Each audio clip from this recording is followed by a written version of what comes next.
Saya pa kayo ngayon? Saya tayo ay mag-celebrate tayo ay magpuri sa Panginoon at celebrate natin ang umagang ito na ating papasalamat sa Panginoon. Maraming taon na rin ang nakalipas. Ngayon ay nabawasan na kami ang ating paghihintay sa Diyos sa Panginoon. So, before we start, alam niyo yung kantang kukunin na kita. Kasi kukunin na natin Panginoon sa atin. Kukunin na kita.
Hindi na magkakagalit tayo ay tulad ng tayo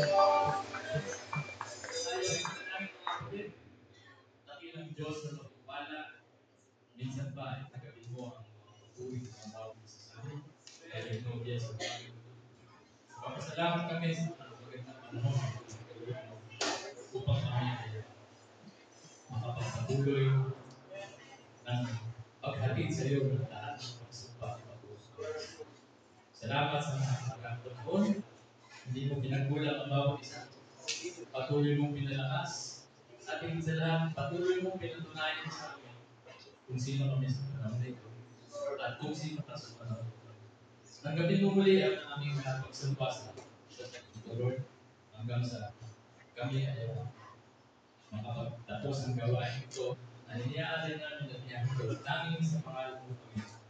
Pagpalain mo at maging blessing ang bawat isa at bless ang bawat isa sa araw na ito, Panginoon. Ganun din, Panginoon, ano man ang mga bagay na kulang ay iyong pagkakulit at ang bagay na pangangailangan ikaw ang magtulong. Ang aming puso ay higit mong pagalangin, Panginoon, sa inihanda mong salita sa aming sa araw. So, lahat ng pagpulit at pagsamba ay patuloy na binabalik sa iyo. In Jesus Christ. Amen. Ayan. Alam ko kami magkakapagsunan. Salamat. Na akala ko kanina po, bilang. Pag bilang ko, hindi na lang yung walang tao. So, nais ko pasalamatan mga kapatid at Panginoon sa pagpapaitulog na lahat ay makarating. Una-una ang ating mga kapatiran dito sa malapit lang dyan lang sa Cebu. Uli na Panginoon, kailangan na tayo ulit. At salamat sa ating mga musician pagkat yan ay nagiging din na ilang araw na hindi natulog. Kasi araw, pero gabi tulog. Ano po? At salamat din sa ating mga kapatid sa Pasig. Lapit ko din sila. Sa ating mga kapatid sa Nueva Ecija, dyan lang. Bicol kami ito. Sa Bicol. Bicol, nandito sa Bicol. Brad, nagsa mo. Sa... Dyan lang. Basta dyan lang, ano, mga kapatid, ano. Higit sa lahat, sa Nueva Ecija. At higit sa lahat, kung pinakamalayo. Sa Angeles. Salamat sa Panginoon. Patuloy na pagbubulog niya sa atin. At sa araw na ito, wala na tayong lugar. Wala na kung saan tayo ma-division. Lugar, kundi tayo ay isang nobya ni Kristo, mga kapatid, na nagagalak. Magagalak at patuloy. Nagagalak ang Panginoon. So, pagpatuloy natin kayo ng ating gawa sa Panginoon.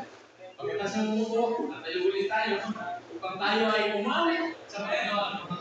Ganyan po yung masaya? Yes! Bago ko ibigay kay Brother Luke. Brother Luke, awitin natin yung I love this family of God.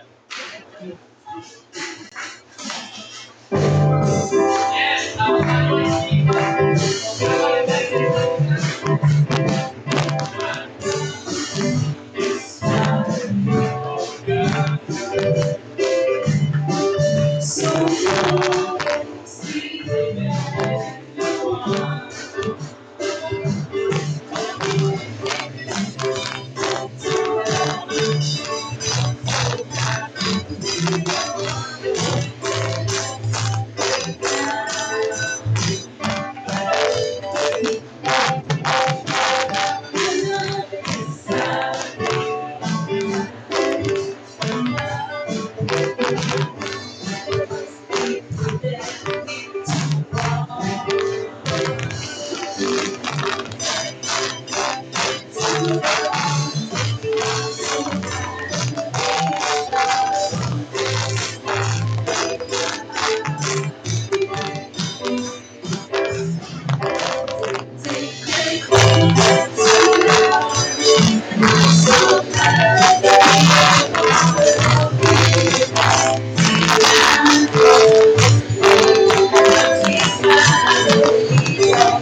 Tayo po ay magpapasaya pag-awit. Awitin po natin ang taas.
Next song, Throne of Praise.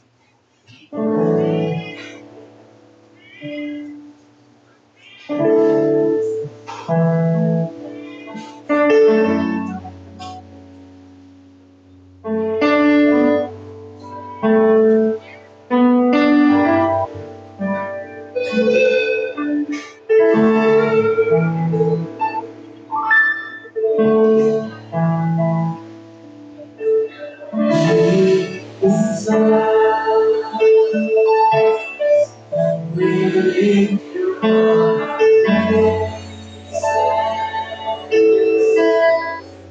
so every eye can see your power and grace. Behold, to us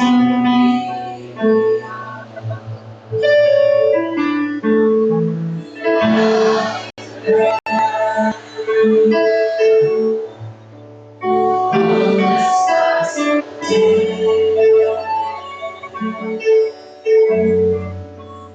worship is for you,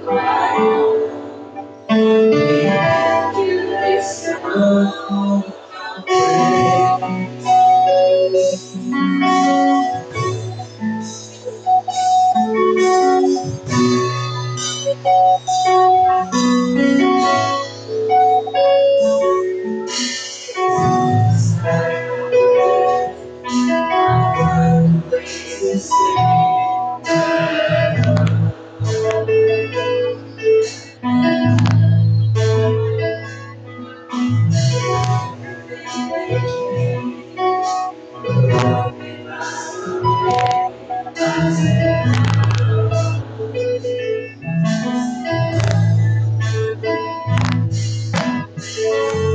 Every song we sing,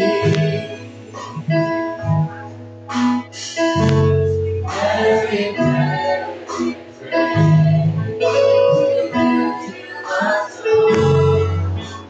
We come and sound your praise.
Totoong masarap magpuri sa Panginoon, lalo na pagka kilala mo kung sino ka at sino ang iyong pinupuri mo.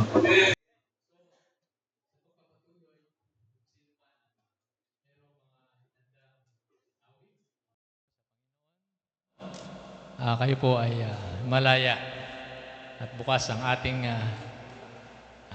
ano ba tawag dito? Entablado sa pagpapasalamat ninyo mga kapatid. Salamat sa Panginoon. Tatandaan ko nung ako'y munting bata pa. Sa bagay, bata pa naman ako ngayon. No? At yung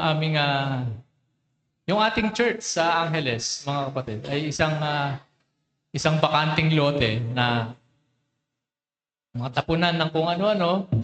Hindi ako nagkakamali ay lote ni Sister Jane pa yun. Hindi pa yata si Sister Jane ang may-ari nun. Doon ay may lumitaw na isang maliwanag na tala. Doon mismo bumagsak kung saan nakatayo. Yung ating church ngayon sa Angeles.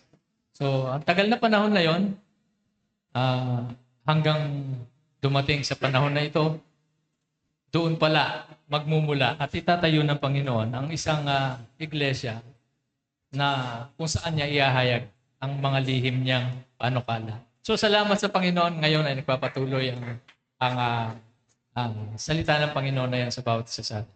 Sino po ang mayroong patotoo at inihandang awit sa Panginoon?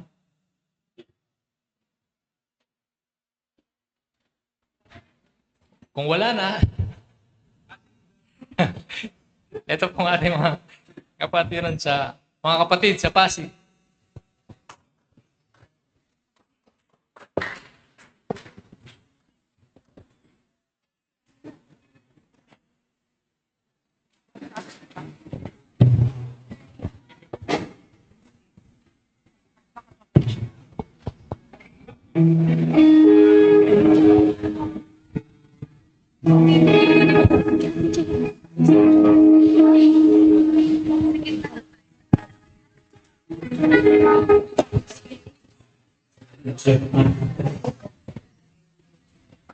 Check mic test.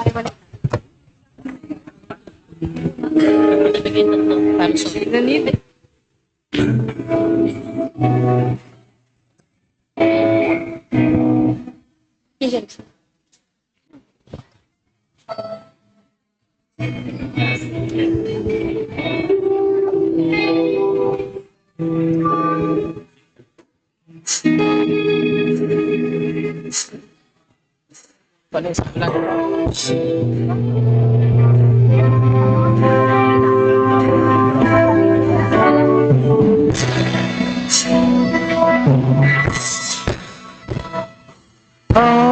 things work together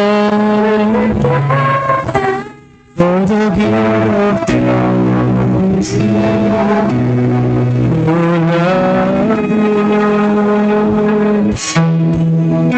All things work together for the good of those who love you. All things work together for the good of those who love you. Love you. Work together for the good of those who love you. Things are beyond my control.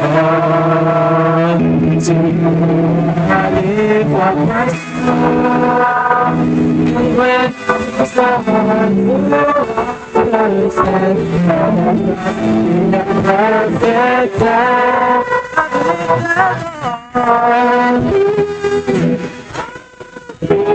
Work together for the good of those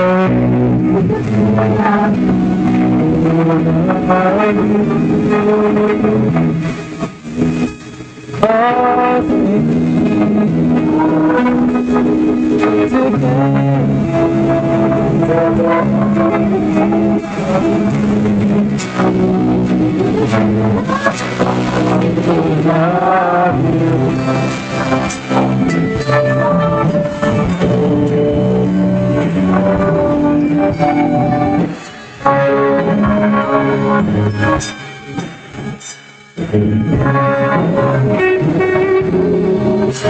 Something says it will someday be clear. Something see that will one day appear.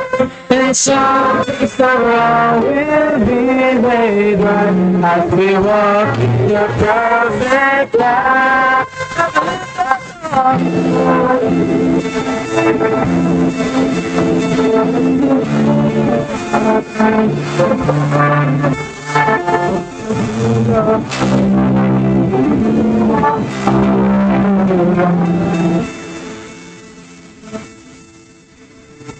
All things put together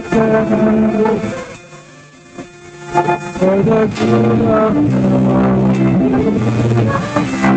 your love.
you. Ang gagaling ng ating mga chikiting, Tayong lahat ay tumayo, mga kapatid. At bago ko tawagin si Pastor, awitin natin yung awit na yan na lang. Kay buti-buti mo, Panginoon, talaga. Napakabuti ng Panginoon sa atin. Kay buti-buti mo, Panginoon, sa lahat ng oras, sa bawat araw,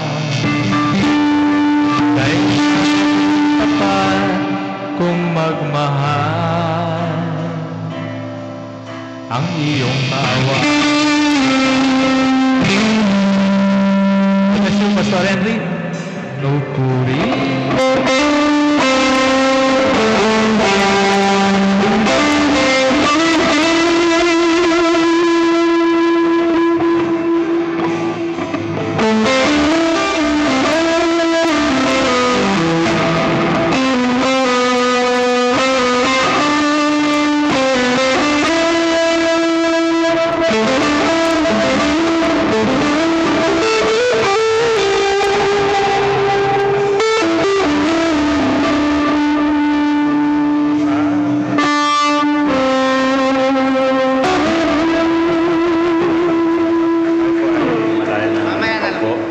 Shalom sa bawat isa. Amen. At happy anniversary sa ating lahat. Because we believe ito na yung time na actually sa time na mabuksan yung seals, mga kapatid, inaalis ng Panginoon ang lahat ng barriers. Kasi ang nais ng Panginoon na ang body ay united to begin with upang ito ay kanya nang makuha. So, salamat sa Panginoon sa mga kapatid na nakarating this morning. At pasensya na, medyo medyo masikip, but I believe it's the Lord Himself nagtalaga. Kasi at grabe si Satan, gusto niyang hadlangan itong ating anniversary, but of course we know Satan will not prevail, diba? Kasi ito ay itinalaga ng Diyos bilang papasalamat, no? So, salamat sa mga kapatid na nakarating. Hindi na natin yung parang, of course, mga pinakamalayo ay from Cebu, Pastor Gigi. Mas marami sila ngayon. Kasi 26 sila kasama yung mga bata. Siguro mas maganda tumayo na lang din, para makilala nyo naman yung mga smiling face ng mga taga Queen of the South. Amen. Salamat sa Panginoon. At of course, kasama din natin yung isa sa pinakamalapit sa puso ng Angeles Church, the time pa ni Pastor Polly from Newburgh. Yan, sige, tayo rin kayo. Yan. Salamat sa Panginoon. Kita ko ulit si Sister Perlita. Salamat sa Panginoon. At of course, mga kapatiran natin from Nueva Ecija.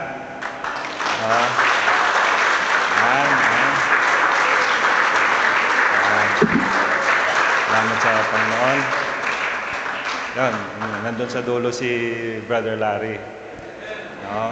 At siyempre, kasama din natin this morning, mga kapatiran from, kung sila Pastor Benz ay Caloocan North, meron ding Caloocan South. Kasama yung mga kapatid natin from, all the way from Bicol. May representative po mga kapatiran from Bicol. Yan. Ayan. Amen. So, salamat sa Panginoon. Gusto lang natin i-appreciate yung kabutihan ng Panginoon. Of course, yung mga kapatiran natin na nagre-reklamo yung mga manok kasi hindi pa sila tumitilaok, nandito na sila. Nagulat yung mga manok dahil nauuna sila lagi bago tumilaok yung manok. Mga kapatiran natin from Palateo, Pasig.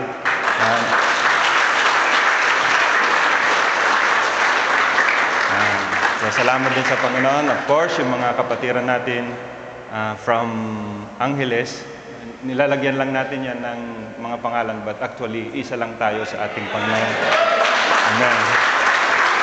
Yan. Saan yung mga taga-Angeles? Nawawala yata. Tumayo din kayo para makilala kayo. Ayan, kakaunti lang. Yan. Ayan. So, salamat sa Panginoon. It's our 28th year anniversary. Actually, hindi na natin sasaysayin yung mga pinagdaanan ng church. Ang ating i-celebrate ay kung ano yung ginawa ngayon ng ating Panginoon. So, ang ginawa niya, salamat sa Panginoon, inilagay tayo sa rightful position wherein na-recognize natin who we are, sino tayo sa ating Panginoon. And actually, this is our theme this morning dun sa book of Hosea. Sabi niya ron, and it shall be at that day, what day? This day. Amen.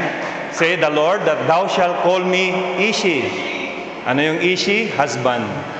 Right? Kaya magiging Ishi na.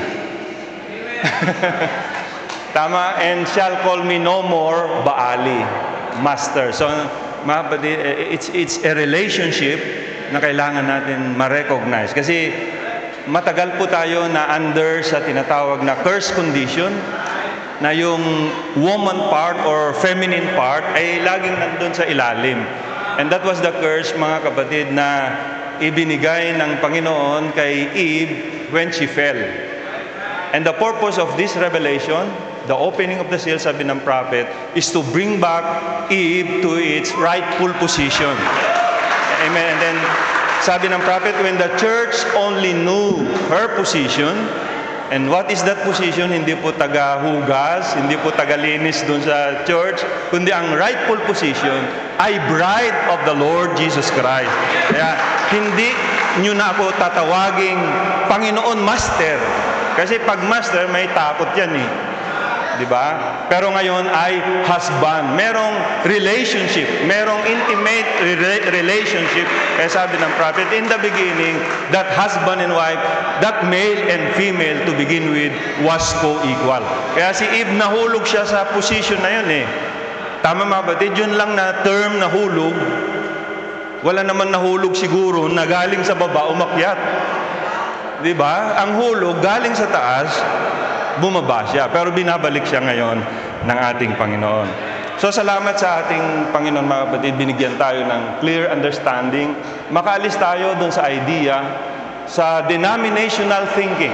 I will say denominational thinking because that was applied sa church ages. Tama mga kapatid? Pero nag-iba na yung nabuksan yung seal sapagkat sabi ng prophet, nasumpungan na ng woman ang kanyang rightful place. Siya pala, to begin with, ay jewel. Siya pala ay jewel in the palace. Sa mga nanonood ng mga K-drama, kilala yun. Tama mga badid. So, ang gustong ipahayag ng ating Panginoon sa atin ngayon ay yung rightful position ng bride. Sabi ng iba, meron na daw silang sariling isip na ibabangga doon sa kanilang husband. That is wrong. Sa katunayan, mas magkaroon ng harmony dahil yung kaisipan ng husband at kaisipan ng wife ay isa na. And I see it for myself, mga kapatid. Kayo nakakaalam sa inyong sarili, ano yung naging effect niya sa inyong mga family. Tama mga kapatid? Hindi nagkaroon ng sariling angas yung wife, kundi nagkaroon ng tinatawag na kapayapaan sa kanyang puso sapagkat ang kanyang ginagawa pala na paglilingkod ay hindi takot kundi pagmamahal, mga kapatid. Tama? At ganun din sa ating Panginoon, hindi tayo naglilingkod dahil takot tayo sa ating Panginoon, kundi naglilingkod tayo dahil kilala natin ang Panginoon, mahal natin ang Panginoon to begin with. Right? And that is biblical, and that is what the prophet said. Kaya nga marami mga kapatid ayaw ng bride na malaman ito because when the bride knows this, mga kapatid, sabi ng prophet, Satan will be powerless. When the church only knew who she is to begin with, siya ay invincible army. Tama mga kapatid? Kaya salamat sa Panginoon sa tinatawag na malinaw na pagkaunawa. Kung makilala nila ito, maunawaan nila ito, magbibigay ng kagalakan, magbibigay ng kapayapaan, magbibigay ng tunay na kapahingahan, mga kapatid. Amen. Salamat sa Panginoon. So, tama yung theme. I was thinking, sabi ko sa mga kapatid, ano ang theme natin this anniversary. But this scripture was already actually in my heart. Yan yung scripture. And then, suddenly, Brother June came up and, ito, Pastor, yung ating theme. So sabi ko, that's it. Kasi mga kapatid, yan naman talaga yung tema natin. Amen. Hindi lang yung anniversary, kundi yun ang theme ni Lord in this day before we go home. Amen. So ating alamin sa mga ilang quotes, mga kapatid, I'm not showing this para magkaroon ng sariling parang authority din, and then yung woman ay to stand up and then salangsangin na niya, ihaharap niya, ibubunggo niya yung kanyang right sa kanyang husband. No, kasi isa lang yan to begin with. Kailangan lang natin maunawaan yung thinking, yung the very heart of the husband. Kasi isa naman talaga to begin with yan, mga kapatid. And I show you, mga kapatid, even the prophet, nagtuturo na itinabi lang nila talaga ito para hindi malaman ng bride, hindi malaman ng mga kapatiran, anong meron sila supposed to be, amen, especially in this day. Amen. Now, I will start with a quotation, sabi ng prophet, before I will go to the very core of my message. Amen. Siguro nagtataka ako, ba't nauna si Brother Henry, no? Yun yung madalas namin ginagawa sa church.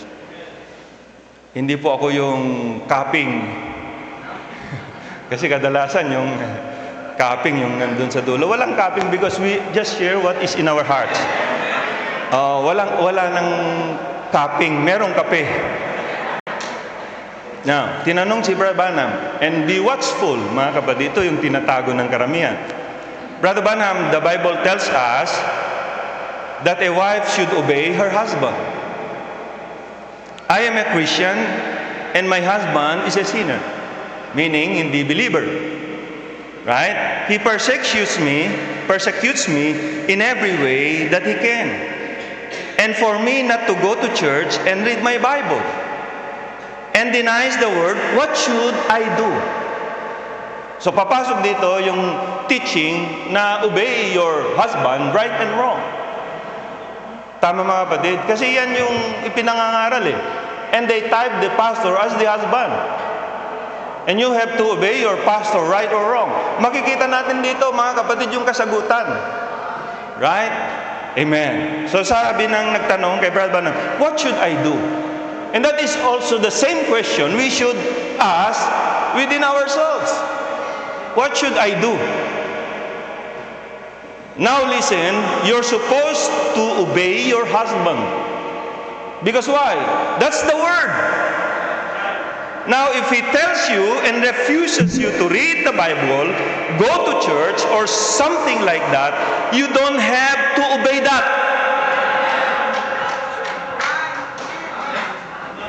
Hindi ako nagsabi. Right?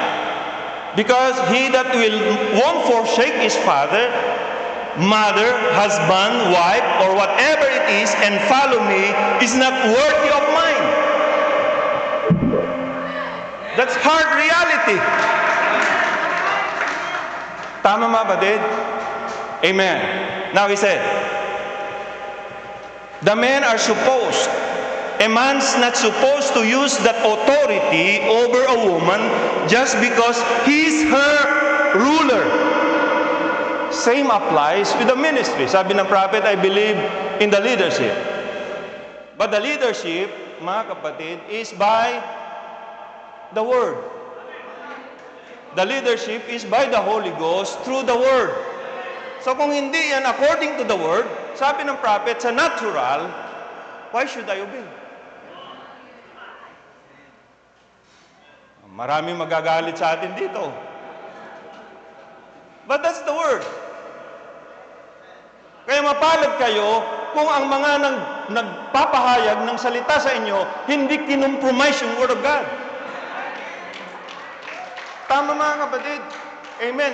Mapalad kayo kung ang nag-feed sa inyo, ang pinifeed lang ay yung unfailing body word of the Son of Man. Hindi niya itinuturo yung kanyang sarili. Ang itinuturo niya ay yung word which is our identity. Tama mga kapatid, bride kayo ni Jesus Christ. Tama mga kapatid, nakakahiya naman kung ang gining ko kayo si Kristo nagbayad. Sasabihin ni Lord, teka muna, husband mo, wife mo ba yan o ako? Ang ministry ay magpapahayag sa bride na sila ay bride ni Jesus Christ. Magagalit sila kung magagalit, but that's the reality. But of course, we obey. Mga kapatid, yung mga namiminuno, sabi ng Scripture. But by the word. So sabi niya, a man's not supposed to use that authority over a woman just because he's her ruler. God is her ruler above you, brother. Same applies to those who are claiming to be the leader or the headship. Tama mga kapatid? Amen. See, and if your wife